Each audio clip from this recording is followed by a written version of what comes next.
एक शाम प्राची टीवी पर सीरियल देख रही होती है। तभी उसकी सास वहाँ आती है। अरे सीरियल में तो ऐसे मग्न है जैसे आज रात का खाना पड़ोसी आकर बनाएंगे। मुझे पता ही नहीं था आपने अपने बेटे की शादी पड़ोस में भी की हुई है। हैं? मतलब? मतलब इस घर में सारा काम बहू ही करती है, आप तो सिर्फ खर्राटे मारती हैं। अच्छा जी, फिलहाल तो तुम आराम फरमा रही हो। चलो जाओ, ये मेरे टीवी देखने का समय है। आहा, इसीलिए मुझे भगाया जा रहा है। सॉरी, अब तो बिल्कुल नहीं जाऊंगी। प्राची की इस बात पर दोनों सास बहू के बीच टीवी रिमोट के पीछे बच्चों जैसे छीना झपटी शुरू हो जाती है, जिसके बीच श्लोक भी काम से घर वापस आ जाता है। आज मेरी चूहे बिल्ली की जोड़ी किस बात पर झगड़ रही है? अरे तेरे बीवी मुझे टीवी नहीं देखने दे रही। अरे तुम्हारी मम्मी मुझे खाना बनाने के लिए फोर्स कर रही है।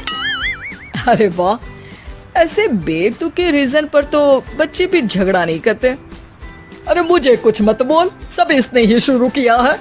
हाँ हाँ, जैसे आप तो बहुत दूध की धूली है ना। अरे बस दोनों चुप। प्राची जाओ, खाने की तैयारी करो।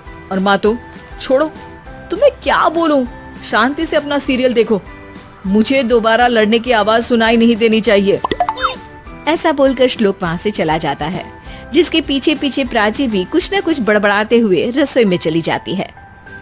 हाँ हाँ, सासू जी को तो कुछ बोलेंगे ही नहीं, बस मुझ पर ही हुक्म चलता है, खाना बनाओ, जैसे मैं इनके घर में खाना बनाने के लिए आई हूँ। इसी तरह शाम बीतती है और रात को श्लोक और प्राची की सास खाना खाकर सोने चले जाते हैं, लेकिन प्राची गुस्से में कुछ खाए बिना काम में ही लगी रहती है। इस घर में किसी को घंटा फिक्र नहीं पड़ता, मैं खाऊं या भूखी रहूं। प्राची कुछ देर के लिए रसोई से बाहर जाती है और जैसे ही वापस आती है तो वहाँ दूध का भरा ग्लास देखकर हैरान रह जाती है। फिक्र पूरी है, बस दिखाना नहीं है। प्राची दूध पीकर सोने चली जाती है और अगली सुबह एक बार फिर सास बहू का कार्टून नेटवर्क स्टार्ट हो जाता है। ये तुमने ही किया है। अरे अजीब जबरदस्ती है, मैं बोल रही हूँ मैंने कुछ नहीं किया। दोनों ने मिलकर पूरे घर को पागल खाना बनाया हुआ है। यहाँ कोई नॉर्मल इंसान तो रह ही नहीं सकता, इसीलिए अब पड़ोसी क्या रिश्तेदार भी घर आने से कतराते हैं। और सुन बेटे, तू भी चंगा, तेरी माँ भी चंगी, तेरी बीवी भी चंगी, रिश्तेदार। हाँ जी, आपको नहीं पता क्या, गंगाधर ही शक्तिमान है, रिश्तेदार ही। हाँ हाँ, बस समझ गया। कभी जानवरों जैसे लड़ेंगी तो कभी जुगलबंदी करेंगी। भाई मैं आप दोनों के बीच में नहीं फंसना चाहता। सास बहू की इस मनमौजी जोड़ी से परेशान होकर श्लोक अपना सिर खुजलाता वहाँ से चला जाता है। चलो अब मैं भी कीर्तन में जा रही हूँ। इस पर जैसे ही सास कमरे में अपना पर्स लेने जाती है तो वहाँ नाश्ते की प्लेट रखी देख मुस्कुराने लगती है और नाश्ता करके घर से बाहर निकलते हुए कुछ पैसे टेबल पर रख जाती है, जिसके कुछ देर बाद सिलेंडर वाला घर आता है। ओ मुरी मैया, मैं सिलेंडर के बारे में तो बिल्कुल भूल ही गई थी। घर खर्च के सारे पैसे भी मम्मी के पास है और श्लोक से बोला तो उल्टा 4 बात सुनाएंगे। प्राची ये सोच ही रही होती है कि अचानक उसका चेहरा चमक उठता है और वो घर में आकर इधर उधर देखने लगती है।